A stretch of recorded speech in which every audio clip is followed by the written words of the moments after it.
Hello and welcome to another CineQuest video review. Today I'll be discussing a new Shyamalan movie. Does it have the classic quintessential Shyamalan twist? Let's find out. Let's talk about The Watchers.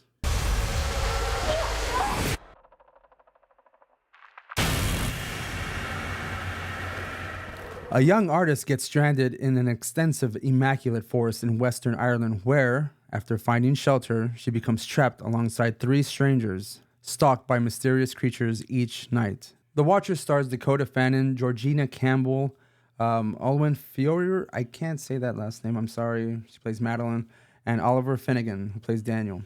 It is directed by Ishana Shyamalan, and also written by her as well.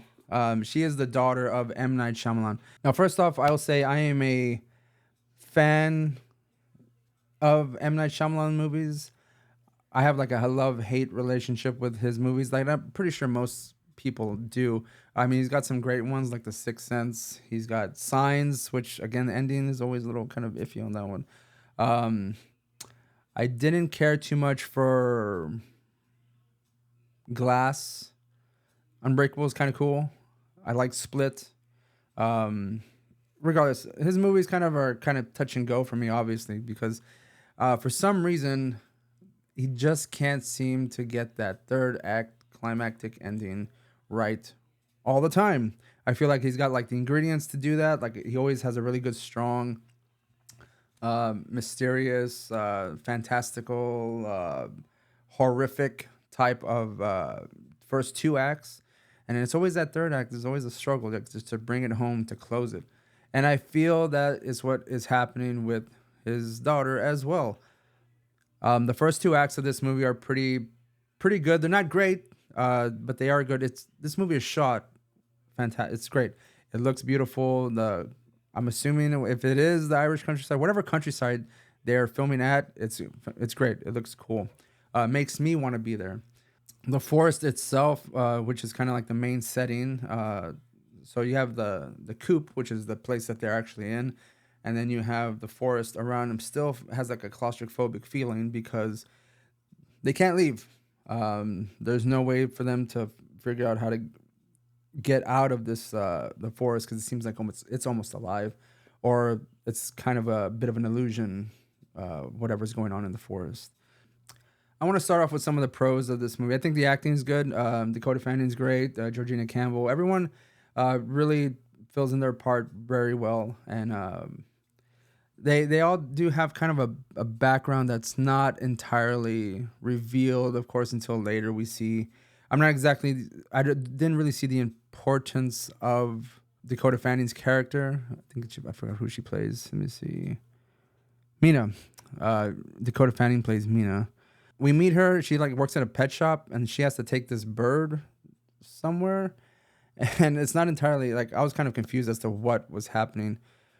Why was it so important that she take this bird to this other location, that she ends up in the woods? Was it pre-planned? I don't recall if we get a reveal of that in the movie, because at some point I was kind of in and out trying to figure out what was going on, and trying to even convince myself, am I really enjoying this movie, or am I just not seeing what's happening, or maybe the story's just not panning out like I thought it would. Like, whatever. I didn't really have any expectations going into this movie. So as far as the reveal is concerned, I really didn't have any. I know this is based on a book. I think the author's last name is Shrine. It is a horror book. I have not read it. So I also didn't read any sort of reviews on the book or like plot synopsis on the book. So I tried to keep myself fresh just in case they decided to keep as faithful to the book as possible, and or direct the story in a way where it was going to go off track and they're going to do their own thing. So I just left that alone. Let's talk about the pros of this movie. I did like the concept of the creatures and the way everyone's in the coop, and actually how it was starting to play out. I just didn't think it was executed to its full potential.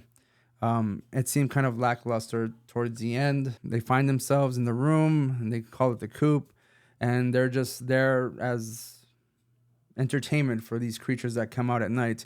We don't know what they are, and I won't reveal it in this video. You would have to check it out if you want that, or just read about it. That's up to you. I won't reveal it. It's like I said, it's shot beautifully. That's pretty much. I mean, the acting's okay. It's good, but it's not great. All I can say is that it's okay.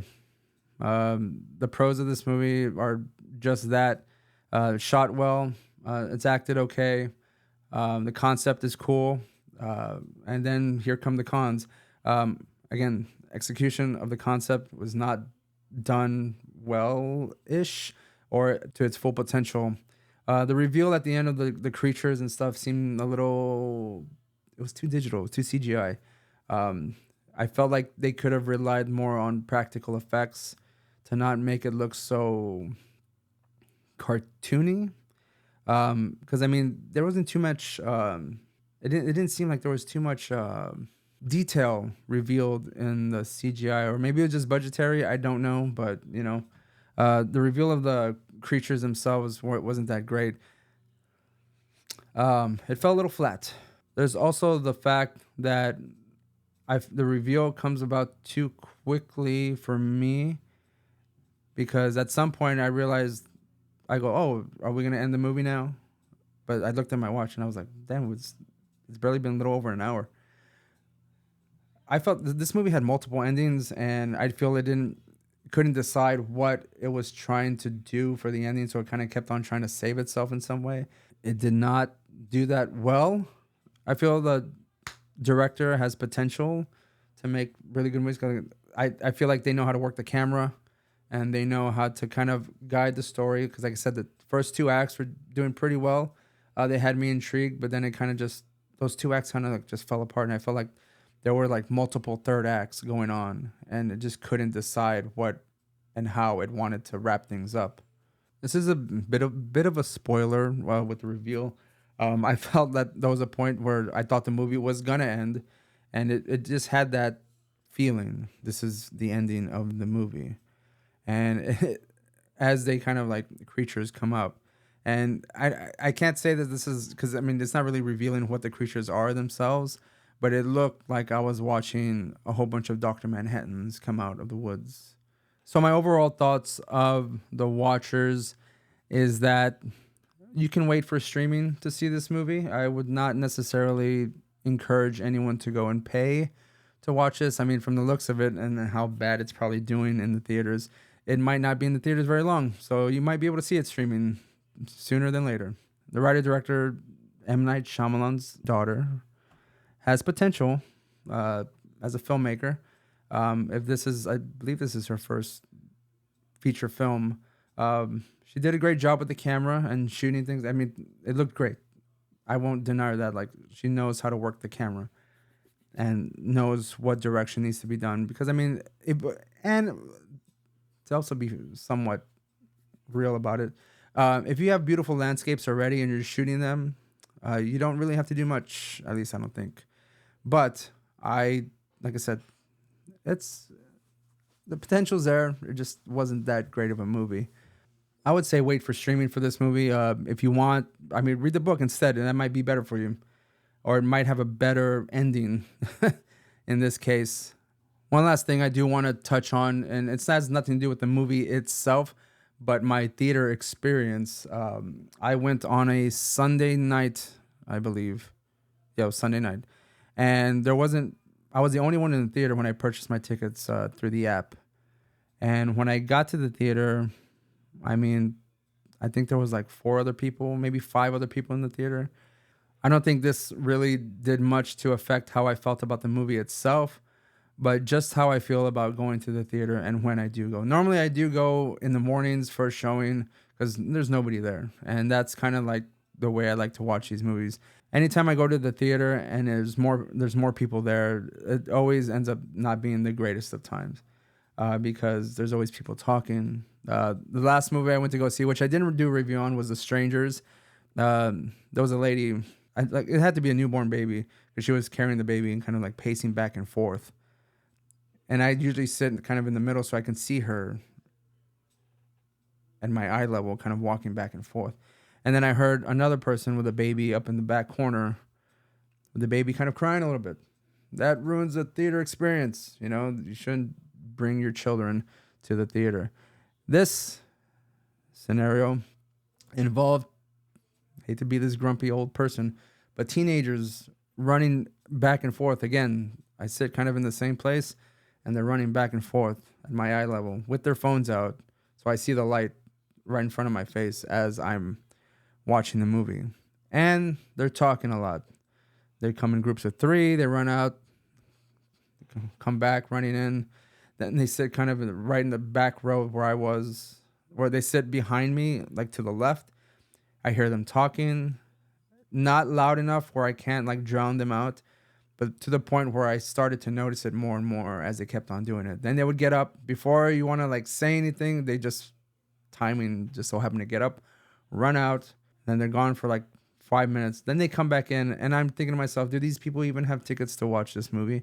Because they're ruining this experience. That was unfortunate. Lately, theater attendance has dwindled, which sucks for the theaters, but you're also getting a certain type of behaviors from people who don't understand, I guess, what it is, the etiquette being in a theater. Sometimes I wish that Alamo Draft House wrote kind of iron fisty type of rules they have in the theater would apply to these, but they're struggling to sell tickets and they're expensive and everything's expensive.